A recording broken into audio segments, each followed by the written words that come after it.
Hello and welcome to the Indian Express news analysis. तो आज की डेट है 19 अप्रैल ऑफ 2019 और यहाँ हम डिस्कस करते हैं वो सारे इंपॉर्टेंट आर्टिकल्स जो आपके एग्जाम पर्सपेक्टिव से काफी ज्यादा इंपॉर्टेंट होते हैं। तो चलिए देखते हैं कि वो कौन से आर्टिकल्स हैं जो आज हमें यहाँ डिस्कस करने हैं। उससे पहले आज का जो कोट है बेसिकली जैक मा से रिलेटेड है। तो यहाँ पे जो है अपना एक्सपीरियंस बता रहे हैं कैसे जो है यहाँ पे बहुत सारी कंपनी जो है इन्होंने उन्होंने इनको डिसीव किया और वो सारी जो कंपनीज है वो अब यहाँ बंद हो चुकी है। तो आपको समझना है इंपॉर्टेंस ऑफ कॉर्पोरेट गवर्नेंस के बारे में कि अगर कोई भी कंपनी किसी को भी डिसीव करती है, झूठ बोलती है या फिर जो फ्रॉड करती है तो वो जो है अल्टीमेटली बंद हो ही जाती है। अब चलते हैं उन क्वेश्चंस के बारे में जो मैंने आपसे कल पूछे थे। पहला क्वेश्चन था कैपिटल करेंसी क्या है ब्राजील की। तो यहाँ पे आप देख सकते हैं सैफ अली, अर्चना मिश्रा और सनी सूर्यवंशी ने यहाँ पे जवाब दिया है। तो यहाँ पे कैपिटल की बात करेंगे तो वो है बेसिकली ब्राजीलिया और इसकी अगर करेंसी की बात करेंगे वो है ब्राजीलियन रियाल। अब नेक्स्ट क्वेश्चन था कि नंदौर वाइल्ड लाइफ सेंचुरी कहाँ पे लोकेटेड है। तो ये आपको मिलेगा उत्तराखंड में। अब चलते हैं यहाँ पे एडिटोरियल पेज पे। एडिटोरियल पेज पे लेफ्ट साइड पे जो पहला आर्टिकल है फिर से जेट एयरवे के बारे में आया है।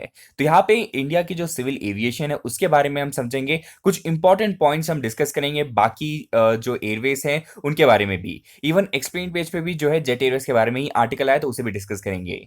नीचे वाला आर्टिकल काफी पॉलिटिकल नेचर है। यहाँ पे जो राहुल गांधी ने बयानबाजी की है मोदी जी के बारे में वो डिस्कस किया जा रहा है। एग्जाम पर्सपेक्टिव से इंपॉर्टेंट नहीं है, डिस्कस नहीं करेंगे। ऊपर वाला आर्टिकल थोड़ा इंपॉर्टेंट है, यहां हम डिस्कस करेंगे कि जो प्रधानमंत्री नरेंद्र मोदी के ऊपर जो मूवी बनी है बायोपिक, तो उसमें और एडवर्टाइजमेंट में क्या डिफरेंस है। तो बेसिकली इस पूरे आर्टिकल का एसेंस ये रहने वाला है कि एडवर्टाइजमेंट आप जानते हैं कि अलग जो अगर कोई कॉमोडिटी है, इसके मान लीजिए आप कोई टीवी सीरीज देख रहे हैं, उसके बीच में एडवर्टाइजमेंट आप पे थोपा जाता है, आप उसे स्किप नहीं कर सकते, आपको देखना ही पड़ता है। लेकिन अगर फिल्म की बात करते हैं तो आप कॉन्शियसली यहाँ पे टाइम मनी इन्वेस्ट करके आप फिल्म देखने जाते हैं। एक वॉलंटरी बेसिस होता है फिल्म में कंपेयर टू एडवर्टाइजमेंट, क्योंकि एडवर्टाइजमेंट जो आप वॉलंटरी सेलेक्ट नहीं करते हैं। तो दोनों में जो डिफरेंस है वो इलेक्शन कमीशन को समझने की जरूरत है, ऐसा इस आर्टिकल में बताया जा रहा है। तो इस आर्टिकल को डिस्कस करेंगे। नीचे वाला article basically universal health care के बारे में है। काफी इंपॉर्टेंट आर्टिकल, यहाँ पे बहुत सारे सजेशन दिए हुए हैं कि कैसे जो है इंडिया अचीव कर सकता है यूएचसी को और कौन से वो बेसिक स्टेप्स है जो हमें लेने चाहिए। नेक्स्ट पेज पे सेंटर पे जो आर्टिकल है basically administration of science related है। तो यहाँ पे हम बात करेंगे कि इतने सारे ब्यूरोक्रेट्स हैं, इतने सारे हमारे पास जो है सीनियर प्रोफेसर्स हैं, तो वो जो है डिसाइड करते हैं कि कैसे जो एडमिनिस्ट्रेशन होना चाहिए, उस पर रिकमेंडेशन भी करते हैं। लेकिन यूजुअली जो है देखा जाता है कि एडमिनिस्ट्रेशन और जो यहाँ पे साइंटिफिक कम्युनिटी है, अगर वो एक दूसरे से बातचीत ना करे, जो साइंस कम्युनिटी मान लीजिए आईआईटी हो सकता है, सीएसआर हो सकता है, उसमें जो स्टूडेंट्स है, फैकल्टीज है, अगर वो ग्राउंड प्रॉब्लम जो सोशल प्रॉब्लम्स अगर उन्हें सॉल्व कर नहीं पा रहे हैं साइंस को लेकर, तो जो है कहीं ना कहीं यहाँ पे गैप नजर आता है। तो पूरे आर्टिकल का एसेंस ये रहने वाला है कि कैसे जो है पब्लिक एडमिनिस्ट्रेशन और जो साइंटिफिक कम्युनिटी है दोनों का एक नेक्सस बनाया जा सकता है, ताकि जो है हम डेली लाइफ की जितनी भी रीजनल प्रॉब्लम है उसे सॉल्व कर सके। नेक्स्ट आर्टिकल ये वाला और नीचे वाला दोनों ही पॉलिटिकल नेचर तो डिस्कस नहीं करेंगे। अब जैसे कि आप जानते हैं हर वीडियो में डिस्कस करते हैं पर्टिकुलर कंट्री को, तो आज की कंट्री का नाम है जर्मनी। जर्मनी काफी ज्यादा इंपॉर्टेंट है इंडिया जर्मन रिलेशन के रिलेटेड। तो यहाँ पे सबसे पहले उसकी कैपिटल देख लीजिए बर्लिन, और आसपास की कंट्रीज देखिए जिसकी यहाँ पे आपको नजर आएगा नेदरलैंड है, डेनमार्क है, बेल्जियम है, लग्जमबर्ग है, फ्रांस है, स्विट्जरलैंड है, ऑस्ट्रिया, चेक रिपब्लिक और पोलैंड है। उसके साथ साथ जर्मनी वेल कनेक्टेड है अपने रिवर सिस्टम से। तो यहाँ पे आप देख सकते हैं इतनी सारी रिवर्स जो फ्लो करती हैं, तो उसमें एक इंपॉर्टेंट रिवर आप याद रख सकते हो दानुबे रिवर। अगला आप उसकी लोकेशन आप यूरोप में देख सकते हैं, यहाँ पे आपको नजर आएगा जर्मनी। उसकी कैप करेंसी की बात करेंगे तो वो है बेसिकली यूरो। यहाँ पे नेक्स्ट क्वेश्चन है, बताइए वो कौन सा इंस्टीट्यूट है जिसने लॉन्च किया है 5G use case lab for altering the 2G enable technology and application in the point of sale machines in banking sector. तो ये बेसिकली किया गया है institute for development and research in banking technology. तो ये एक बेसिकली आर्म है RBI का जो ये पूरा काम करने वाला है। अगला आर्टिकल सबसे इंपॉर्टेंट है, वो हम डिस्कस करेंगे जेट एयरवेज से रिलेटेड। इवन हमने पिछले आर्टिकल्स में डिस्कस किया कि हमारी जो सिविल एविएशन है काफी अच्छे से डेवलप कर रही है, लेकिन जब हम बात करते हैं इनहेरेंट एयरलाइंस की, तो उनमें बहुत सारी जो फंडिंग की प्रॉब्लम है, जो लीज पे उन्होंने एयरक्राफ्ट लिए उस पर पैसे भेजने की प्रॉब्लम, यहाँ पे जो टर्बाइन फ्यूल का जो कॉस्ट है वो जो है काफी बड़ी प्रॉब्लम साइड करता है। अब बात करते हैं हम यहाँ पे सिर्फ जेट एयरवेज की। जेट एयरवेज में यहाँ पे 120 एयरक्राफ्ट हुआ करते थे और ये बेसिकली इंडिया का सेकंड लार्जेस्ट कैरियर बन चुका था जनवरी 2019 में। लेकिन अब यहाँ पे हो सकता है वो अपनी लास्ट जो फ्लाइट है उसे यहाँ पे कैरी ऑन कर रहा है। तो यहाँ पे सबसे पहले हमें ये समझना है कि ये जो पूरी कंपनी की फाइनेंशियल डिफिकल्टी अचानक से नहीं आई है। इसके बारे में हमें जो है मार्च 2018 में भी पता था, क्योंकि यहाँ पे इन्होंने सबसे पहले जो सैलरीज देना बंद कर दिया, फिर एयरक्राफ्ट के रेंटल्स देना बंद कर दिया, जो लोन का रीपेमेंट करना था, इंटरेस्ट और कैपिटल, वो बंद कर दिया। तो इससे हमें पता चल गया था कि धीरे धीरे इनकी फाइनेंशियल जो डिफिकल्टी है वो बढ़ती गई। अब बात करते हैं कि यहाँ पे जितने भी लेंडर्स है, तो उन्होंने देखा कि यहाँ पे जो जो ट्रबल देख रहे हैं, उसी वजह से उन्होंने फिर भी अलाउ किया कि नरेश गोयल जो कि बोर्ड के मेंबर थे। तो आपको हर बार समझना है कि जब भी कोई बड़ी कंपनी फेल होती है, उसमें एक मेजर रोल होता है कि कौन उसका यहाँ पे बोर्ड का मेंबर है, क्योंकि उसने सही स्टेप सही टाइम पे नहीं लिए, इसी वजह से जो है कंपनी डूबने की कगार पे आ चुका है। और अगर मान लीजिए यहाँ पे जो इन्हें एड देने के लिए बैंक्स अब नहीं आ पाती हैं, यहाँ पे उनको नए लेंडर्स नहीं मिल पाते हैं, तो क्या होगा, यहाँ पे उन्हें अंडर बैंक्रप्सी लॉ भी भेजा जा सकता है। और हम जानते हैं कि हमारी कंट्री में बैंक्रप्सी लॉ काफी स्ट्रांग होता जा रहा है, और यहाँ पे हो सकता था कि जितने भी लेंडर्स हैं जिनको पैसे नहीं मिले वापस, तो वो जो इंसॉल्वेंसी बैंक में बेसिकली कोर्ट में जाके यहाँ पे पिटिशन डाल सकते थे, लेकिन उन्होंने ऐसा नहीं किया। अब बात करते हैं कि यहाँ पे जो बैंक्स है, उन्होंने अभी अभी रिसेंटली मांगा है expression of interest from the investor. और यहाँ पे आपको एक और चीज ये समझने की, जितने भी लेंडर है उनको राइट ऑफ करने की डिमांड भी की जा रही है इन्वेस्टर्स के द्वारा, जो कि काफी ज्यादा इंपॉसिबल है। एक और बात आपको ये समझनी है कि जेट एयरवेज ने अपना जो ऑपरेशन वो ऑलमोस्ट कंप्लीटली बंद कर दिया है। इससे क्या होगा जी, कि जो एयरपोर्ट के स्लॉट्स थे, पार्किंग स्लॉट होते हैं, यहाँ पे आप जो अपना मूवमेंट के लिए जो यहाँ पे ट्रैफिक के लिए जो रूट यूज करते हैं, वो जो पूरा स्लॉट है वो बाकी एयरलाइंस को दे दिया जाता है। जैसे कि बाकी जो एयरलाइंस है, इंडिगो हो सकता है, तो उन सबको ये जो है ये बेसिकली स्लॉट्स दे दिए जाएंगे टेम्परेली। अब इससे प्रॉब्लम क्या होगा कि जब जेट एयरवेज की फिर से बेचने की बात आएगी, तो खरीदने वाला इसको एज अ प्रॉफिटेबल नहीं मानेगा, क्योंकि इसके जितने भी ट्रेड राइट्स थे, जितने पार्किंग राइट्स थे, वो धीरे धीरे रिड्यूस हो चुके हैं। तो इसका जो वैल्यू होगा, वो जो वैल्यूएशन होने वाला है, वो डिप्रिशिएट हो जाएगा। अगली बात करते हैं कि यहाँ पे जो है पहले ही अगर यहाँ पे जो गोयल है, अगर यहाँ पे स्टेप डाउन कर लेते और यहाँ पे इंटरवीन किया जाता गवर्नमेंट के द्वारा, तो ये जो प्रॉब्लम है पहले सॉल्व की जा सकती थी। अगर मान लीजिए यहाँ पे मार्च 2018 में ही अगर इंसॉल्वेंट किया जा सकता, या फिर जो है यहाँ पे लैंडिंग आ जाती, तब जो यहाँ पे इतनी बड़ी प्रॉब्लम नहीं आ पाती। उसके बाद अगर बात करें तो असली लूजर कौन है यहाँ पे, असली लूजर यहाँ पे सिर्फ बैंक्स नहीं है जो यहाँ पे पैसा डालने वाले हैं। इसमें ऑलमोस्ट 16,000 ऑड एम्प्लॉइज है जिनको बेसिकली सैलरीज नहीं आई है, वो यहाँ पे स्ट्रीट में डेमोन्स्ट्रेट कर रहे हैं इलेक्शन टाइम पे। तो ये किसी भी गवर्नमेंट के लिए अच्छी बात नहीं है। अगली बात कर रहे हैं यहाँ पे इंडिगो का जो शेयर है, ऑलमोस्ट यहाँ पे सिविल एविएशन में 43% बढ़ चुका है, और इससे ये भी हो सकता है कि वो मोनोपलाइज कर सकते हैं पूरे एविएशन सेक्टर को। और मैं 1991 के बाद जितने रिफॉर्म्स किए, जहाँ पे हम लोग यहाँ पे ज्यादा कंपटीशन को यहाँ पे इन्वॉल्व कर रहे हैं, उसके अगेंस्ट द स्पिरिट जाता है जब यहाँ पे एक ही कंपनी के पास ज्यादा से ज्यादा मोनोपोली हो। तो ये कंज्यूमर के लिए अच्छा नहीं है, क्योंकि कंज्यूमर के लिए क्या अच्छा होता है कि जितना ज्यादा कॉम्पिटिशन होता है, उतना ज्यादा जो है यहाँ पे बार्गेनिंग होती है यहाँ पे कि कितना प्राइस रखना है।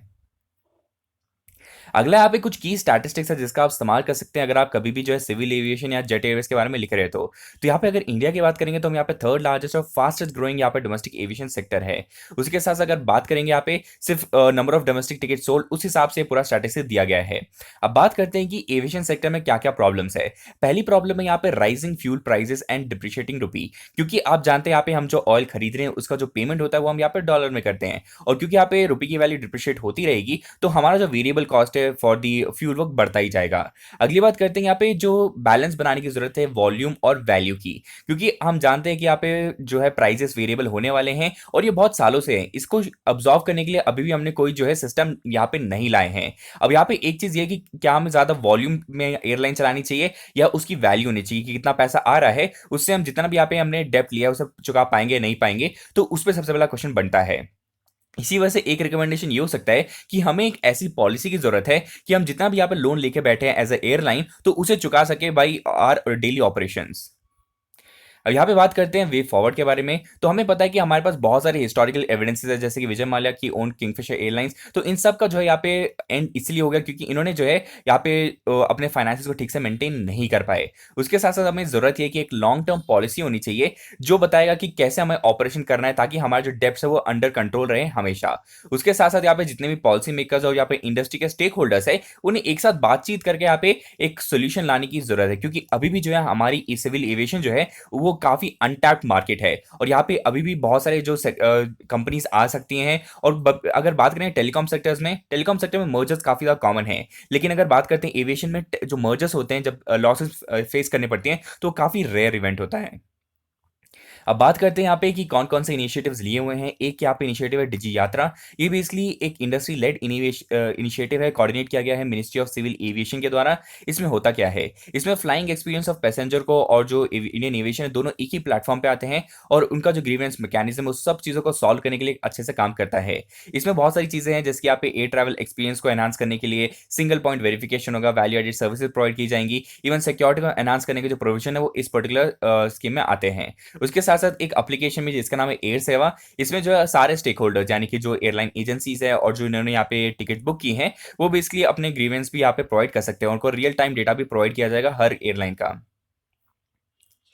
अब बात करते हैं यहाँ पे नेक्स्ट आर्टिकल की तरफ। नेक्स्ट आर्टिकल बेसिकली यूएचसी के बारे में है। तो ये आर्टिकल हमने पहले भी डिस्कस किया था। यहाँ पे जो है डब्ल्यूएचओ की डेफिनेशन के हिसाब से यूएचसी के बहुत सारे जो है इंटरप्रिटेशन हो सकते हैं, जो हमने पिछले आर्टिकल में डिस्कस किया है। अब बात करते हैं कि यहाँ पे गुड न्यूज क्या है। गुड न्यूज ये है कि जो हेल्थ है वो एजेंडा बन चुका है हर पॉलिटिकल पार्टी का, काफी अच्छी बात है। लेकिन अगर हम अपने हेल्थ सिस्टम की हमारी कंट्री में बात करेंगे, वो काफी ज्यादा क्रिटिकल स्टेज पे है। क्यों मैं ऐसा बोल रहा हूँ, क्योंकि अभी भी जो है लैक ऑफ क्वालिटी और एफोर्डेबल हेल्थ, ये दो इंपॉर्टेंट प्रॉब्लम हमारी हेल्थ सेक्टर में नजर आती है। अब यहाँ पे गवर्नमेंट ने यहाँ पे ऑलमोस्ट एक साल पहले आयुष्मान भारत को यहाँ पे शुरू तो किया था, जहाँ पे बेनिफिशियरीज ऑलमोस्ट 50 करोड़ यहाँ पे पहुंच गए थे। लेकिन अभी भी जो बहुत सारे जो पॉलिटिकल पार्टी से बोल रही हैं कि right to health care act, ऐसा एक एक्ट लेकर आने की बात कर रहे हैं, ताकि हर किसी को यहाँ पे इरेस्पेक्टिव ऑफ उनकी क्या एज है, किस सेक्स को बिलोंग करते हैं और क्या उनकी फाइनेंशियल कंडीशन है, उसको डिपेंड करते हुए ना हुए सबको यहाँ पे हेल्थ केयर प्रोवाइड की जाएगी। उसके साथ अगर बात करेंगे कि यहाँ पे जो गवर्नमेंट है उन्होंने यहाँ पे बार बार वो फेल हुए हैं प्राइवेट हेल्थ सेक्टर या हॉस्पिटल को मैनेज करने में, क्योंकि उनका जो रेगुलेशन काफी ज्यादा खराब है, क्योंकि अभी भी काफी ज्यादा mismanagement, over charging of patients के केसेस नजर आते हैं। एक एग्जाम्पल दिया हुआ यहाँ पे आद्या सिंह, जो कि फोर्टिस केस काफी फेमस हुआ था, काफी हाई चार्ज कर दिया गया था उनको। अब बात करते हैं कि यहाँ पे एक पर्टिकुलर मैनिफेस्टो जिसका नाम है पीपल हेल्थ मैनिफेस्टो 2019, उसमें बहुत सारे अच्छे रिकमेंडेशन है जो आप यहाँ पे कोड कर सकते हैं किसी भी आंसर में। पहला इसका रिकमेंडेशन था कि यहाँ पे एडॉप्ट करने की जरूरत है right to health care legislation on the centre and the state level. मतलब हेल्थ केयर जो है काफी इंपॉर्टेंट है, ये सबसे पहले एडमिट करने की जरूरत है थ्रू लॉ। अगली बात करेंगे यहाँ पे जो development of public health services है, और यहाँ पे जो प्राइवेट हॉस्पिटल्स होंगी वो उसे सप्लीमेंट करेंगी, जो असली बैकबोन होगा वो हमेशा पब्लिक हेल्थ सर्विसेज को ही बनाना है। ये दूसरा तरीका है। तीसरा ये बताया गया जा रहा है कि जो पब्लिक हेल्थ में जो एक्सपेंडिचर है उसे एक्सपोनेंशियली बढ़ाने की जरूरत है। ये टैक्स से भी हम इंक्रीज कर सकते हैं। तो अभी का जो जीडीपी का परसेंटेज है वो अभी 1.2% है, उसे इंक्रीज करके 3.5 बनाने की कोशिश करनी है। अब बात करते हैं कि ensuring reforms in infrastructure and staff, क्योंकि अभी भी जो है हॉस्पिटल्स में काम करने वाले जो स्टाफ है उनके पास बेसिक इंफ्रास्ट्रक्चर नहीं है। उसके साथ साथ जो स्टाफ है उन्हें ट्रेनिंग प्रोवाइड करने की जरूरत है, उन्हें कैसे आप एक पेशेंट से डील करना है वो सारी चीजों को सिखाने की भी काफी ज्यादा जरूरत है। उसके बाद एक और बात यह है कि यहाँ पे जो प्रोविजन होना चाहिए फ्री एसेंशियल मेडिसिन की, कि जो यहाँ पे जितने भी एसेंशियल मेडिसिन है उसकी जो प्रोक्योरमेंट की पॉलिसी है वो हम सिस्टम डेवलप कर सकते हैं based on the model from Tamil Nadu, Kerala, Rajasthan, क्योंकि इन सारे स्टेट में जो मॉडल यूज किया जाता है प्रोक्योरमेंट का, ताकि एसेंशियल जो मेडिसिन है वो फ्री में दी जा सके। तो सेम मॉडल को हम यहाँ पे ऑल ओवर इंडिया को फॉलो कर सकते हैं।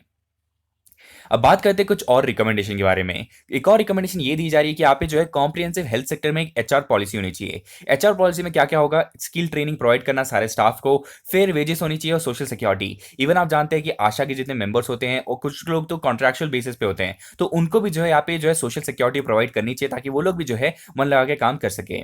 अगली बात करते हैं यहाँ पे कम्युनिटी बेस्ड मॉनिटरिंग। मतलब यहाँ पे जितने भी यहाँ पे हेल्थ सेक्टर होंगे उसमें कम्युनिटी बेस्ड मॉनिटरिंग होनी चाहिए। इससे फायदा ये होगा कि आपको अगर एज अ पेशेंट कभी भी प्रॉब्लम होती है तो आपके जो ग्रीवेंसेस है वो आसानी से यहाँ पे एड्रेस किए जा सकते हैं। उसके बाद बात करते हैं कि जितने भी प्राइवेट हॉस्पिटल्स हमारी कंट्री में हैं, अलग अलग जो यहाँ पे डिस्ट्रिक्ट में आपको पाए जाते हैं, उनको यहाँ पे क्लिनिकल एस्टैब्लिशमेंट एक्ट के अंतर्गत लाना होगा। और यहाँ पे इस पर्टिकुलर एक्ट में अमेंडमेंट करके चार्टर ऑफ पेशेंट राइट को भी ऑब्जर्व करने की जरूरत है, जहां पे जो है पेशेंट के जो बेसिक राइट्स है उसे यहाँ पे अपहोल्ड करने की बात की जा रही है। सबसे इंपॉर्टेंट फैक्टर है कि regulating of prices of all the medicine. तो इसके लिए यहाँ पे क्या किया जा सकता है, यहाँ पे बात कर रहे हैं कि एक यूनिफॉर्म कोड होना चाहिए फॉर दी फार्मास्यूटिकल मार्केटिंग। इससे क्या होगा कि आप जो भी बेसिक मेडिसिन है उसके लिए जो एक कैप रखी जाएगी हर जगह पे। और ये जो यूएचसी का मॉडल है बहुत सारी कंट्रीज में ऑलरेडी फॉलो किया गया है। एक एग्जाम्पल दिया जा रहा है श्रीलंका और ब्राजील का। अगर यहाँ पे लेफ्ट साइड पे फोटो देखेंगे तो यहाँ पे बताया जा रहा है कि access to care, public health, patient engagement and empowerment और स्क्रीनिंग एंड प्रिवेंशन, ये हमेशा ये जो है पिलर्स रहेंगे यूएचसी के। तो अगर हम इस मॉडल को फॉलो करते हैं तो हम अपनी कंट्री में भी जो है यूएचसी को अच्छे से इंप्लीमेंट कर सकते हैं। अगला आर्टिकल हम डिस्कस करेंगे एडमिनिस्ट्रेशन और साइंटिफिक कम्युनिटी के नेक्सस के बीच में। तो यहाँ पे हम बात करते हैं डेवलपमेंट की, विकास की, लेकिन हम भूल जाते हैं कि जो असली डेवलपमेंट है हम सबको इन्वॉल्व करता है, यानी कि सिटीजन, ब्यूरोक्रेट, साइंटिस्ट, पॉलिटिशियंस, ये सब जब मिलकर काम करेंगे तभी जो है डेवलपमेंट का जो यहाँ पे हमने टारगेट रखा है तभी हम उसे अचीव कर पाएंगे। यहाँ पे हम बात कर रहे हैं कि हमारी कंट्री में ऑलमोस्ट 2000 से भी ज्यादा आईएएस ऑफिसर्स हैं, सीनियर प्रोफेसर हैं, जेएनयू से, आईटी से, सोशल साइंटिस्ट है, और ये लोग काफी हेल्प करते हैं पॉलिसी मेकिंग में। लेकिन यहाँ पे दो एग्जाम्पल यहाँ पे साइट किए गए हैं। पहला यहाँ पे प्रभानी, जो कि बेसिकली महाराष्ट्र रीजन में एक जगह है। यहाँ पे ड्रिंकिंग वाटर की काफी ज्यादा प्रॉब्लम थी, ग्राउंड वाटर बिल्कुल ही खत्म हो चुका था। तो यहाँ पे जार वाटर, यानी कि आपको यहाँ पे जो अलग अलग यहाँ पे वाटर टैंकर में मिलते हैं पानी, तो उसकी क्वालिटी पे भी क्वेश्चन उठाया जाता है, क्योंकि यहाँ पे आईएसआई का लेबल नहीं होता है। और अगर यहाँ पे आईएसआई का लेबल लगाने की कोशिश करते हैं आप, तो यहाँ पे काफी ज्यादा रेड टेपिज्म और करप्शन नजर आता है। और दूसरा यहाँ पे एक और एग्जांपल साइट किया गया है, बेस्ट बस स्ट्राइक। तो ये बेसिकली बेस्ट एक कंपनी है जो कि बसेस की सर्विस प्रोवाइड करती है मुंबई में। तो उसकी स्ट्राइक हुई थी, क्यों हुई थी? क्योंकि इनके जो यहाँ पे लोग काम करते थे वो इतना प्रॉफिटेबल फील नहीं कर रहे थे। अब इसमें प्रॉब्लम ये है कि यहाँ पे कोई एनालिसिस नहीं किया गया कौन से रूट प्रॉफिटेबल है, सोशल सिक्योरिटी प्रोवाइड नहीं की गई थी यहाँ पे जितने कर्मचारी काम करते हैं। तो आपको समझना यह है कि अगर यहाँ पे एनालिसिस किया होता, पता लगाया होता कि क्या क्या प्रॉब्लम है, तो कहीं ना कहीं ऐसी प्रॉब्लम्स कभी आ ही नहीं पाती। अब सबसे बड़ा प्रॉब्लम हमारी कंट्री में ये मिलता है कि आईएएस ऑफिसर्स और जितने भी यहाँ पे ब्यूरोक्रेट्स, उनको ये लगता है कि वो सेल्फ सफिशिएंट, उनके पास इनफ नॉलेज है। लेकिन जरूरत ये है कि उन्हें जो है यहाँ पे एक्सपीरियंस लोग, जो उनके पास डोमेन नॉलेज है, उनके साथ बातचीत करने की जरूरत है। क्योंकि अगर साइंटिफिक कम्युनिटी की बात करेंगे, सोशल साइंटिस्ट की बात करेंगे, उन्हें सॉल्यूशंस के बारे में पता होता है, तो उनके साथ हम यहाँ पे जो है कोलैबोरेट कर सकते हैं। लेकिन अभी अभी देखने को ये भी मिला है कि जितने भी साइंटिफिक कम्युनिटी में जो लोग हैं, वो इतना ज्यादा जो है रीजनल प्रॉब्लम को सॉल्व नहीं कर पा रहे हैं। अब यहाँ पे जितने लोग सॉल्व कर पा रहे हैं उसको यहाँ पे उन लोगों को यहाँ पे और एनहांस करने के लिए यहाँ पे ऑल इंडिया सर्विसेज एक्ट 1951 का जो है उसे अमेंड करके हम यहाँ पे लैटरल एंट्री को भी, यहाँ पे लैटरल एंट्री से बहुत सारे जो एक्सपीरियंस लोग हैं जिनके पास डोमेन नॉलेज है, उनको यहाँ पे जो है एडमिनिस्ट्रेशन में ला सकते हैं। और यहाँ पे एक और रिकमेंडेशन यहाँ पे कंक्लूजन में ये दिया जा रहा है कि जितनी भी सेंट्रल फंडेड इंस्टीट्यूशन है, इसके आईआईटी हो सकता है, एनआईटीज हो सकते हैं, तो वहाँ पे जो ऑलमोस्ट 20% रिसोर्सेज और करिकुलम जो है इस चीज पे डिवोटेड होना चाहिए, कैसे जो रीजनल प्रॉब्लम को सॉल्व कर सकते हैं। और उसी के साथ साथ जितने यहाँ पे ऑल इंडिया लेवल पे एग्जाम्स है, इंस्टीट्यूशन जो है वो जितने भी ग्रेजुएटेड लोगों को प्रोवाइड कर रहे हैं, तो वो जो है यहाँ पे नेशनल और स्टेट लेवल की इकोनॉमी और जो जितनी भी सोशल प्रॉब्लम है उनको सॉल्व करने की कैपेबिलिटी रख सके, ऐसे उनको यहाँ पे डेवलप करने की जरूरत है। अगला आर्टिकल बेसिकली हम यहाँ पे डिस्कस करेंगे जो ईसी का ऑर्डर है, यानी कि इलेक्शन कमीशन ने ऑर्डर किया कि नरेंद्र मोदी जी की जो बायोपिक है उसको यहाँ पे रोक लगा दिया गया है। अब यहाँ पे बात करते हैं कि ये जो रोक लगाई गई है, तो इसके खिलाफ यहाँ पे प्रोड्यूसर्स जो थे उस मूवी के, उन्होंने यहाँ पे फंडामेंटल राइट के अंतर्गत बोला है कि यहाँ पे जो है इसको फिर से रिव्यू करने की जरूरत है, क्योंकि under the model code of conduct यहाँ पे एक सरोगेट पब्लिसिटी की तरह देखा जा रहा है इस पर्टिकुलर मूवी को। लेकिन यहाँ पे इलेक्शन कमीशन ने ये जो पूरी रोक है सिर्फ ट्रेलर देख के लगा दी है। लेकिन आपको समझने की ये जरूरत है, इस आर्टिकल में बताया जा रहा है कि यहाँ पे डिफरेंस होता है एडवर्टाइजमेंट और फिल्म के बीच में। अब यहाँ पे क्या वो डिफरेंसेस है? सबसे पहले तो ये है कि यहाँ पे अगर बात करेंगे एडवर्टाइजमेंट की, तो यहाँ पे एडवर्टाइजमेंट जो है आपको किसी और मीडियम के थ्रू दिया जाता है, जिसकी न्यूज़पेपर में एडवर्टाइजमेंट होते हैं, टेलीविजन सब्सक्रिप्शन में यहाँ पे एडवर्टाइजमेंट होते हैं। तो ये बेसिकली इनवॉलंटरी तरीके से आपको देखना ही पड़ता है। और एडवर्टाइजमेंट का जो इंपैक्ट है वो बढ़ता है जैसे वो एडवर्टाइजमेंट बार बार आता है। लेकिन जो फिल्म का एक सिग्निफिकेंस होता है उसके लिए आपको डिवोट करना पड़ता है खुद वॉलंटरीली टाइम और मनी। और यहाँ पे टाइम कितना है? 2 hours 60 minutes। अब यहाँ पे वॉलंटरी आप खुद जाके जो है थिएटर में जाके मूवी देख रहे हैं। उसके साथ साथ एक और चीज ये समझनी है कि दो कॉन्सेप्ट होते हैं, एक होती है हेगियोग्राफी और एक होती है रियलिटी। हेगियोग्राफी का मतलब ये होता है कि आप एक पर्टिकुलर लीडर की जो छवि है वो दिखा रहे हैं इन अ वेरी परफेक्ट वे। लेकिन हमारी जो यहाँ पे ऑडियंस है, जो वोटर है, वो इतनी सेंसिबल तो है कि यहाँ पे डिफरेंस बता सके हेगियोग्राफी और रियलिटी के बीच में। तो यहाँ पे क्योंकि इलेक्शन कमीशन को लगता है कि अगर ये मूवी रिलीज हो जाती है तो ये डिस्टर्ब कर देगा लेवल प्लेइंग फील्ड को। लेकिन आपको समझने की जरूरत है कि हर मूवी में जो है एक क्रिएटिव फ्रीडम होती है। अब उस क्रिएटिव फ्रीडम का प्रोड्यूसर और डायरेक्टर कैसे इस्तेमाल करता है, ये बेसिकली सुप्रीम कोर्ट की रिस्पॉन्सिबिलिटी में नहीं आता कि वो बताए किसी को कि क्या होता है क्रिएटिव फ्रीडम। अब यहाँ पे हो सकता है कि जो इलेक्शन कमीशन इसे फिर से यहाँ पे रिव्यू कर सकता है, लेकिन यहाँ पे अंडर फंडामेंटल राइट जो है कि यहाँ पे आप अपने एक्सप्रेशन को यहाँ पे दिखा सकते हैं अपने पूरे सिटीजन के सामने, तो वो जो राइट है वो वायलेट नहीं होना चाहिए, ऐसा इस आर्टिकल में बताया गया है। अब बात करते हैं यहाँ पे नेक्स्ट क्वेश्चन की तरफ। बताइए वो कौन सी कंट्री जिसने रिसीव किया है highest amount of sovereign loan worth $3 billion from the Asian development bank. तो उस कंट्री का नाम है बेसिकली इंडिया। अब यहाँ पे बात करते हैं यहाँ पे सॉवरेन लोन के बारे में। तो ये लोन क्या होते हैं, सॉवरेन लोन? तो ये basically as a form of bonds हो सकते हैं जो हम बेचते हैं फॉरेन इंस्टीट्यूशंस को। यहाँ पे बेसिकली जो सॉवरेन लोन्स है बेसिकली फाइनेंशियल इंस्टीट्यूशन के द्वारा दी जाती हैं डेवलपिंग या फिर इमर्जिंग नेशंस को। अब यहाँ पे बात करते हैं एडीबी की, जिन्होंने यहाँ पे लोन दिया है यहाँ पे इंडिया को। ये बेसिकली एक रीजनल डेवलपमेंट बैंक है जिसको यहाँ पे बनाया गया था 19 दिसंबर 1966 में। इसका हेडक्वार्टर आपको नजर आएगा मनीला में, जो कि है फिलीपाइंस में। अगली बात करते हैं कि यहाँ पे जो है बहुत सारे मेंबर्स यहाँ पे अवेलेबल मिलेंगे आपको, जैसे United nation economic social council for Asia and Pacific, और कुछ यहाँ पे नॉन रीजनल डेवलप कंट्रीज भी आपको नजर आएंगी। उसके साथ साथ एक और स्टेटमेंट में आपके लिए आ सकता है कि एडीबी जो है यहाँ पे ऑफिशियल यूनाइटेड नेशन का ऑब्जर्वर मेंबर भी है। और यहाँ पे अगर बात करते हैं यहाँ पे शेयर होल्डिंग की, तो यहाँ पे जापान और यूएस का सबसे ज्यादा है, उसके बाद चाइना का, फिर इंडिया का, फिर ऑस्ट्रेलिया का।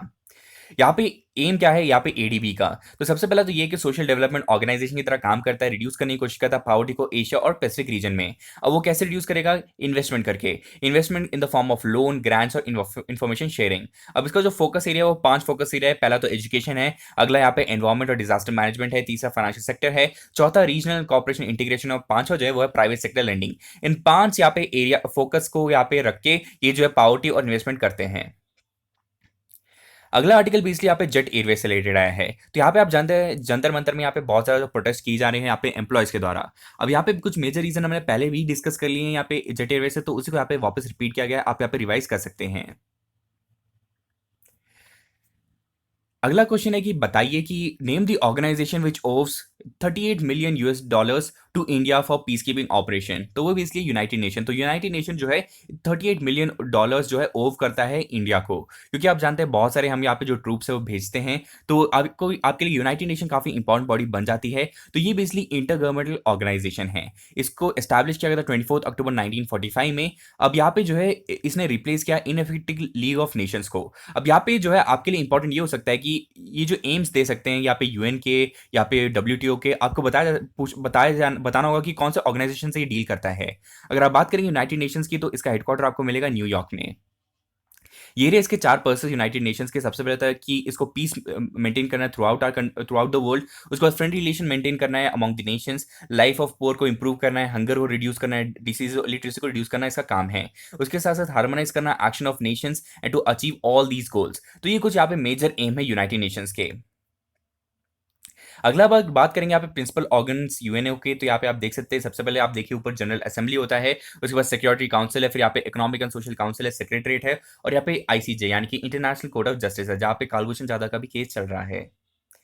अगला आर्टिकल यहाँ पे लेफ्ट साइड पे आया हुआ है कि साध्वी, जिनके बारे में हमने कल पढ़ा था, जिनको यहाँ पे जो है भोपाल के यहाँ पे कॉन्स्टिट्यूंसी यहाँ पे लड़ने के लिए भेज दिया गया है। अब यहाँ पे हमको समझना है कि क्रिमिनलाइजेशन ऑफ जो पॉलिटिक्स है वो काफी ज्यादा इंक्रीज हो रहा है, क्योंकि यहाँ पे जो पूरा यहाँ पे आर्टिकल इसलिए आया है क्योंकि यहाँ पे 2008 का जो मालेगांव ब्लास्ट है उसमें जो जिनकी एक शख्स की डेथ हुई थी, तो उनके यहाँ पे पेरेंट्स ने यहाँ पे जो है यहाँ पे केस किया है फिर से, ताकि जो है साध्वी को यहाँ पे हटा दिया जाए। उसके बाद अगर राइट साइड के आर्टिकल की बात करेंगे, क्योंकि यहाँ पे पुलवामा अटैक के बाद हमने यहाँ पे एमएफएन यानी कि मोस्ट फेवर्ड नेशन का यहाँ पे स्टेटस हटा लिया था पाकिस्तान से। अब यहाँ पे एमएफएन के स्टेटस की बात करते हैं। तो ये जो स्टेटस है बताता है कि हम कभी भी जो है जितने भी कंट्रीज को हमने एमएफएन स्टेटस दिया उनके बीच में कभी डिस्क्रिमिनेशन नहीं करेंगे। अब उसके बाद यहाँ पे नेक्स्ट स्टेज पे ये हुआ है कि उन्होंने सस्पेंड कर दिया है लाइन ऑफ कंट्रोल के बीच में जो भी ट्रेड होता था, तो उसको भी अब यहाँ पे रोक दिया है।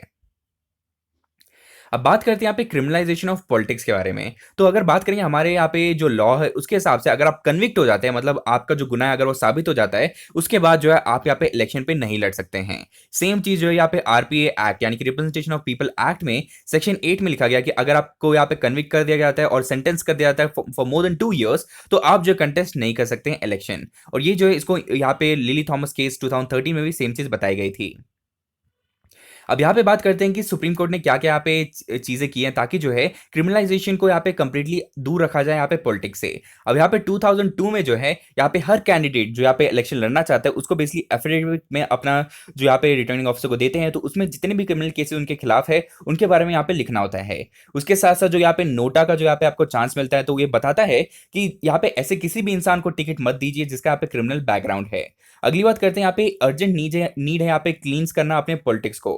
अब इसके लिए जो है यहाँ पे सबॉर्डिनेट कोर्ट्स को यहाँ पे ऑर्डर दिया था कि जितने भी यहाँ पे लेजिस्लेटर के खिलाफ केसेस चल रहे हैं उनको जल्द से जल्द यहाँ पे सॉल्व करने की कोशिश कीजिए, और अगर आप नहीं कर सकते हैं तो क्या रीजन है वो basically chief justice of high court को देना है। अब बात करते हैं कि क्या मेजर रीजन है कि क्रिमिनलाइजेशन काफी ज्यादा बढ़ता जा रहा है पॉलिटिक्स में। पहला रीजन है यहाँ पे करप्शन, दूसरा रीजन है वोट बैंक और तीसरा है लैक ऑफ गवर्नेंस, क्योंकि हमारा जो गवर्नेंस मॉडल है वो इतना अच्छा नहीं है, इसी वजह से जो क्रिमिनलाइजेशन काफी ज्यादा बढ़ रहा है। अब क्या कर सकते हैं यहाँ पे कि हम यहाँ से इससे बाहर आ सकते हैं। तीन सजेशन यहाँ पे दिए जा रहे हैं। पहला सजेशन ये कि पॉलिटिकल पार्टीज जो हैं वो खुद ही यहाँ पे टिकट ना दे ऐसे लोगों को जो क्रिमिनल्स हो या फिर उनके खिलाफ कोई ना कोई केसेस अभी भी चल रहे हो, और वो भी हीनियस क्राइम के लिए। दूसरी बात कर रहे हैं कि यहाँ पे जो है हम लोग डीबार कर सकते हैं उन सारे लोगों को जिनके खिलाफ हीनियस क्राइम, यानी कि अगर मान लीजिए रेप से रिलेटेड केस है या फिर टेररिज्म से रिलेटेड केस अगर उनके खिलाफ चल रहे हैं तो उनको टिकट दीजिए ना और उनको डीबार कर दीजिए। अगली बात करें यहाँ पे फास्ट ट्रैक कोर्ट्स जो कि हम यहाँ पे लगा सकते हैं ताकि लेजिस्लेटर के खिलाफ कितने भी केसेस चल रहे हैं उनको विद इन फ्यू मंथ्स इसको सॉल्व कर दिया जाए। अगले यहाँ पे कुछ यहाँ पे रिकमेंडेशन दी जा रही है कि कैसे जो है ट्रांसपेरेंसी बढ़ाई जा सकती है फाइनेंसिंग में, ताकि जो क्रिमिनल्स का जो इन्वॉल्वमेंट कम से कम हो सके। उसके साथ साथ इनका जो यहाँ पे ऑडिट हो फाइनेंशियल, ताकि जो यहाँ पे राइट इन्फॉर्मेशन के अंतर्गत भी सारी इन्फॉर्मेशन यहाँ पे रिवील की जा सके। अगला यहाँ पे कंक्लूजन की बात करेंगे कि करप्शन और क्रिमिनलाइजेशन ये दोनों ही सबसे बड़ी प्रॉब्लम है हमारी पॉलिटिक्स में। अगर हम इसको सॉल्व नहीं कर पाते हैं तो अगर फ्यूचर में हो सकता है कि ज्यादातर जो क्रिमिनल्स है वही जो है पॉलिटिशियन बन के आ जाए। अब बात करते हैं यहाँ पे नेक्स्ट आर्टिकल की तरफ, पेज 9 पे। तो पेज 9 पे यहाँ पे देखा जा रहा है कि सिटीजनशिप अमेंडमेंट बिल जो हुआ हुआ करता जो लैप्स हो गया, तो उससे रिलेटेड जितने एडिटर्स ने यहाँ पे अपोज किया था, यहाँ पे डिसेंट किया था, तो उनके खिलाफ यहाँ पे कंप्लेन लगा दिए गए हैं। अब आप जानते हैं कि असम काफी ज्यादा इंपॉर्टेंट था यहाँ पे एनआरसी और यहाँ पे सिटीजनशिप अमेंडमेंट बिल से रिलेटेड। अब यहाँ पे आपको समझना ही है कि यहाँ पे एक मिलिटेंट ग्रुप है जिसका नाम है उल्फा, उससे रिलेटेड यहाँ पे बोला जा रहा है कि जिन्होंने भी यहाँ पे डिसेंट किया था उनके खिलाफ यहाँ पे आप जो है चार्जेस यहाँ पे लगाइए। आपको पता है कि जिन जिन लोगों ने यहाँ पे जो इसको प्रोटेस्ट किया था उनके खिलाफ यहाँ पे सेडिशन के चार्जेस भी लगे थे। अब यहाँ पे अगर बात करेंगे एडिटर के पर्सपेक्टिव में, उन्होंने ये भी बोला है कि उनके फ्रीडम ऑफ एक्सप्रेशन और स्पीच को यहाँ पे वॉयलेट किया जा रहा है, और जो फ्रीडम ऑफ प्रेस है उसे भी वॉयलेट किया जा रहा है अगर यहाँ पे ऐसा सप्रेशन किया जाता है तो। अब बात करते हैं इस पर्टिकुलर बॉडी के बारे में जिसका नाम है United liberation front of Assam, जिसे शॉर्ट फॉर्म में उल्फा कहा जाता है। तो ये बेसिकली एक ओल्डेस्ट आउटफिट है असम में, जिनका यहाँ पे पूरा मानना ये है कि यहाँ पे आर्म स्ट्रगल से जो है यहाँ पे असमी सोसाइटी को यहाँ पे फिर से डेवलप करना चाहते हैं। अब यहाँ पे इसको रोकने के लिए यहाँ पे एक इंपॉर्टेंट ऑपरेशन था। इस ऑपरेशन का नाम है ऑपरेशन ऑल क्लियर, जो 2003 में किया गया था रॉयल भूटानीज आर्मी और यहाँ पे जो है लॉजिस्टिक सपोर्ट प्रोवाइड किया गया था इंडियन फोर्सेस, सिक्योरिटी फोर्सेस के द्वारा भी। अगला क्वेश्चन है, बताइए वो कौन सी सिटी है जहां पे फर्स्ट अफ्रीकन सिटी जहां पे जो है आर्टिफिशियल इंटेलिजेंस लेबोरेटरी को लॉन्च किया गया है गूगल के द्वारा। तो ये बेसिकली लॉन्च किया गया है अक्रारा, जो कि है गाना में।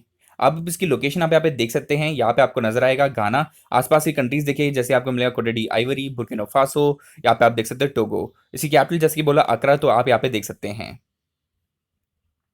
अगला आर्टिकल बेसिकली एक्सप्लेन पेज पे आया हुआ है जेट एयरवेज से रिलेटेड। तो यहाँ पे इनिशियली इस आर्टिकल में बताया जा रहा है कि ऑलमोस्ट 4 डिकेड्स पहले यहाँ पे डेक्कन एयरवेज, यहाँ पे Air India, airway India, Bharat Airways, Himalayan aviation, इन सबको जो है मिला के एक पर्टिकुलर मर्ज करके यहाँ पे इंडियन एयरलाइंस बनाया गया था 1953 में। उसके बाद यहाँ पे जो जो यहाँ पे मोनोपोली होनी चाहिए उसको यहाँ पे रिड्यूस करके यहाँ पे सारे जो प्राइवेट इन्वेस्टर उनको भी यहाँ पे अलाउ किया गया। आपने फिर देखा कि यहाँ पे किंगफिशर में यहाँ पे बहुत ज्यादा प्रॉब्लम नजर आई, फिर एयर डेक्कन में, फिर सहारा में।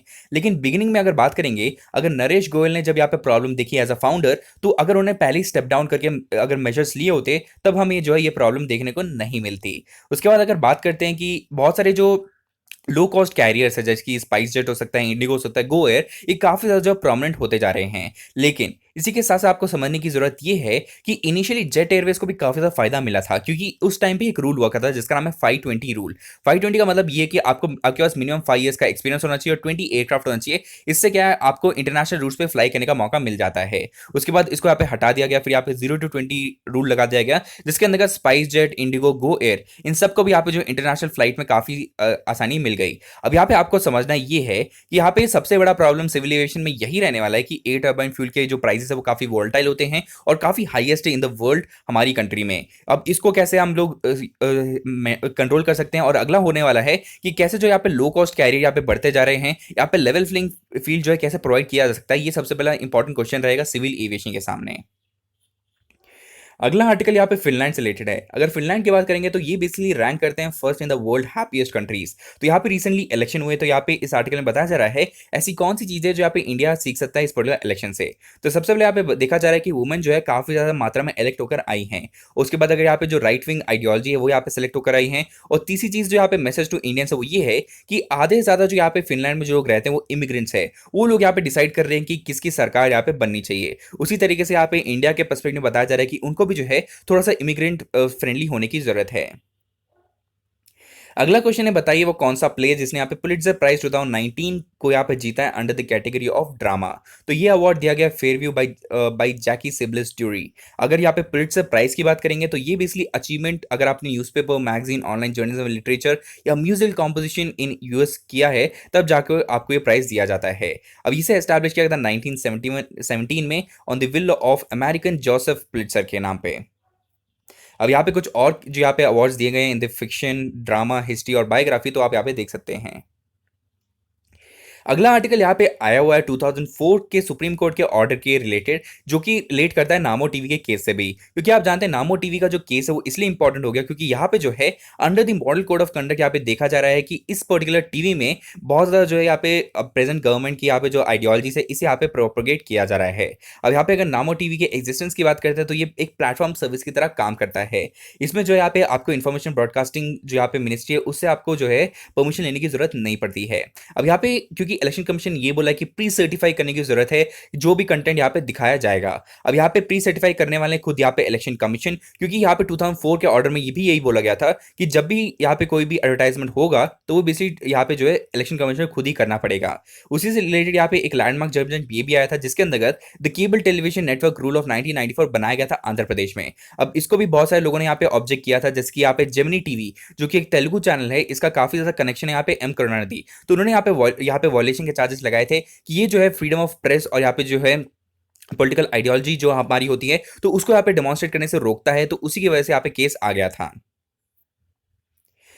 अगला क्वेश्चन है, बताइए who was appointed as a goodwill ambassador of street child cricket world cup 2019। तो यहाँ पे जो है आंसर है मिथिला धोरज राज, तो उनके बारे में आप यहाँ पे पढ़ सकते हैं।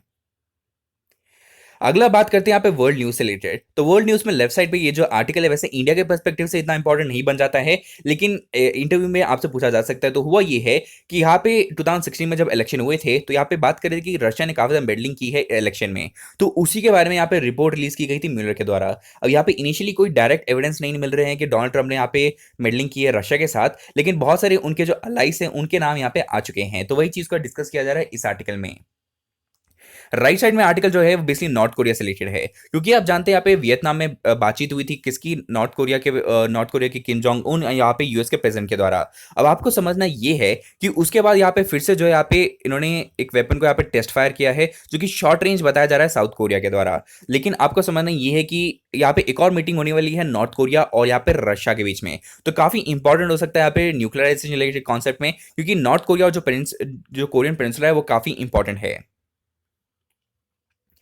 अगला क्वेश्चन है, बताइए वो कौन सा स्पेस टेलीस्कोप है जो यूज किया गया था डिस्कवर करने के लिए अर्थ साइज प्लैनेट जिसका नाम है HD21749b और एक सब Neptune world which is revolving around the star called HD21749।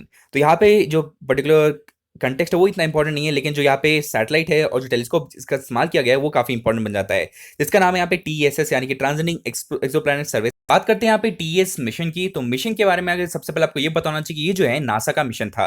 अब ये जो है क्या करता है कि जितने भी ब्राइट स्टार है स्काई में तो उसके आसपास जितने भी यहाँ पे एक्सोप्लैनेट्स वो आइडेंटिफाई कर सकता है, तो उसका काम जो है ये पर्टिकुलर सैटेलाइट करता है। तो इसके बारे में और डिटेल्स आप यहाँ पे जान सकते हैं। अब बात करते हैं यहाँ पे वर्ल्ड न्यूज में लेफ्ट साइड पे जो आर्टिकल है, यहाँ पे मसूद अजहर को यहाँ पे ग्लोबल टेररिस्ट बनाने की हमने कोशिश की थी, लेकिन उस पर जो टेक्निकल होल्ड लगा दिया गया था चाइना के द्वारा। तो यहाँ पे पाकिस्तान भी बोला है कि अपना जो स्टैंड है वो मेंटेन रखेंगे। अब यहाँ पे एक इंपॉर्टेंट चीज है 1267 अलकायदा सैंक्शन कमेटी, तो इसके बारे में आपको बताना चाहिए जो हम डिस्कस करेंगे। राइट साइड में जो आर्टिकल बता रहा है जो नॉटर डैम का जो फायर है उसका एक रीजन हो सकता है शॉर्ट सर्किट, तो वही चीज यहाँ पे बताई जा रही है। अगला बात करते हैं यहाँ पे जो 1267 सैंक्शन कमेटी है इसके अंदर होता क्या है। सबसे पहले ये होता है कि यहाँ पे जो असेट्स है वो फ्रीज हो जाती है ताकि आप जो है अपने असेट का कोई इस्तेमाल कर ही ना सके। उसके बाद ट्रैवल बैन लग जाता है, उसके बाद जो है आम से आप जो है खरीद नहीं सकते हैं आप या आपसे रिलेटेड कोई भी यहाँ पे जो है ऑर्गेनाइजेशन हो तो। लेकिन आप जानते हैं चाइना ने टेक्निकल होल्ड इसलिए भी लगा दिया क्योंकि जो पाकिस्तान और चाइना के रिलेशन काफी अच्छे हैं और सीपेक भी काफी इंपॉर्टेंट जो है इशू है इन दोनों के बीच में। अगर बात करी रहे हैं यहाँ पे इस पर्टिकुलर कमेटी के बारे में, तो आपको बताना चाहिए कि हफीज सईद इनको यहाँ पे ऑलरेडी ब्लैकलिस्ट कर दिया गया है, लेकिन उसके बावजूद जो है काफी अच्छे से वो ऑपरेट कर रहे हैं पाकिस्तान से। अगला क्वेश्चन है, बताइए कि इंडियन कोस्ट गार्ड ने यहाँ पे ऑफशोर पेट्रोल व्हीकल वेसल जिसका नाम है वीर हाउस को कमीशन किया है कहाँ पे? तो वो बेसिकली किया गया विशाखापट्टनम, जो कि है आंध्र प्रदेश में। तो उसके बारे में और डिटेल्स आप यहाँ पे जान सकते हैं। सबसे पहले इंडियन कोस्ट गार्ड की बात करते हैं, तो इसको बेसिकली फाउंड किया गया था 1978 में, और यहाँ पे इसका हेडक्वार्टर आपको न्यू दिल्ली में नजर आएगा। और इसके कुछ यहाँ पे बेसिक नेसेसिटी जो काम में करते हैं वो सबसे पहला ये है कि safety and protection of all the artificial islands और यहाँ पे ऑफशोर टर्मिनल्स। दूसरा यहाँ पे फिशरमैन को असिस्ट करना इनका काम होता है, मरीन इकोलॉजी को मेंटेन करना, डिपार्टमेंट ऑफ कस्टम्स के साथ और एंटी स्मगलिंग ऑपरेशन में काम करना। उसके बाद अगर मान लीजिए कोई भी साइंटिफिक डेटा कलेक्ट करना, तो ये सारा जो काम है बेसिकली इंडियन कोस्ट गार्ड का हो जाता है। अगला आर्टिकल यहाँ पे इकोनॉमिक पेज पे फिर से जेट एयरवेज के बारे में ही आया हुआ है। तो यहाँ पे दो चीजें हैं, एक तो यहाँ पे जो लेंडर्स है वो यहाँ पे और पैसा डाल सकते हैं, या फिर जो है बैंक्स इनको जो है पैसा दे सकता है। अगर मान लीजिए यहाँ पे जो नेक्स्ट यहाँ पे बिडिंग होने वाली उसमें कोई भी सामने नहीं आता है, तो ये बेसिकली पूरा केस जो इंसॉल्वेंसी कोर्ट के पास चला जाएगा। अब यहाँ पे जो एनसीएलटी है उसका रोल काफी इंपॉर्टेंट हो जाता है, क्योंकि हमारी कंट्री में एनसीएलटी काफी अच्छे से काम कर रहा है, हम रिसेंटली देख रहे हैं। लेकिन काफी ज्यादा हरकुलियन टास्क है, अगर हम यहाँ पे जेट एयरवेज को अगर यहाँ पे फिर से बिडिंग में कोई इसमें इन्वेस्टेड होगा या नहीं होगा, क्योंकि हमने A12 पेज पे डिस्कस किया, क्योंकि जितना भी इसके बाद जो है रूट्स के राइट्स थे, यहाँ पे जो पार्किंग राइट्स थे, वो बाकी एयरलाइंस के पास अभी जा चुके हैं। अब बात करते हैं यहाँ पे नेक्स्ट आर्टिकल की। तो यूएस ने जो है डब्ल्यूटीओ में एक रूलिंग थी चाइना के अगेंस्ट। क्यों? क्योंकि यहाँ पे जो है अगर आप मान लीजिए कुछ भी यहाँ पे एक्सपोर्ट करना चाहते थे, तो उस पे जो है यहाँ पे टैरिफ रेट कोटास लगाए जाते थे। इससे क्या होता था कि अगर आप यहाँ पे राइस वीट अगर एक्सपोर्ट इंपोर्ट कर रहे हैं चाइना में, तो उस पर आपको बहुत सारे टैरिफ और कोटास के रेगुलेशन देखने पड़ते थे, और जो पूरा केस है यूएस अब वापस जीत चुका है। अब बात करते हैं डब्ल्यूटीओ की। तो डब्ल्यूटीओ को एस्टैब्लिश किया था 1995 में, इसने रिप्लेस किया है गैट को। तो गैट बेसिकली एस्टैब्लिश हुआ था along with Britain would twins यानी कि आईएमएफ और वर्ल्ड बैंक के साथ। अब एक चीज आपको एक और चीज ये समझनी है कि डब्ल्यूटीओ का एजेंडा क्या है। तो जैसे कि आप जानते हैं इकोनॉमिक को रिकवर करना, और उसके साथ साथ फ्री ट्रेड और फ्री मार्केट का जो यहाँ पे चीजें हैं उसको यहाँ पे डेवलप और प्रमोट करने का जो दामोदार है वो बेसिकली डब्ल्यूटीओ के हाथ में आ जाता है। अगला क्वेश्चन है, बताइए वो कौन सी टीम है जिसने यहाँ पे second edition of hero super cup 2019 को जीता है, जो कि हुआ था कलिंगा स्टेडियम इन भुवनेश्वर। तो ये जीता गया है गोवा एफसी के द्वारा। अगला क्वेश्चन जिसका आंसर बेसिकली आप यहाँ पे कमेंट बॉक्स में दे सकते हैं। सबसे पहला क्वेश्चन ये कि बताइए बांग्लादेशी कैपिटल और करेंसी क्या है, और दूसरा क्वेश्चन है कि बताइए कि वो कौन सा स्टेट है जिसने यहाँ पे रिसेंटली सेलिब्रेट किया था रंगोली बिहू फेस्टिवल। तो आज के लिए इतना ही, आशा करता हूं आपको वीडियो पसंद आया। Thank you and have a nice day. जय हिंद।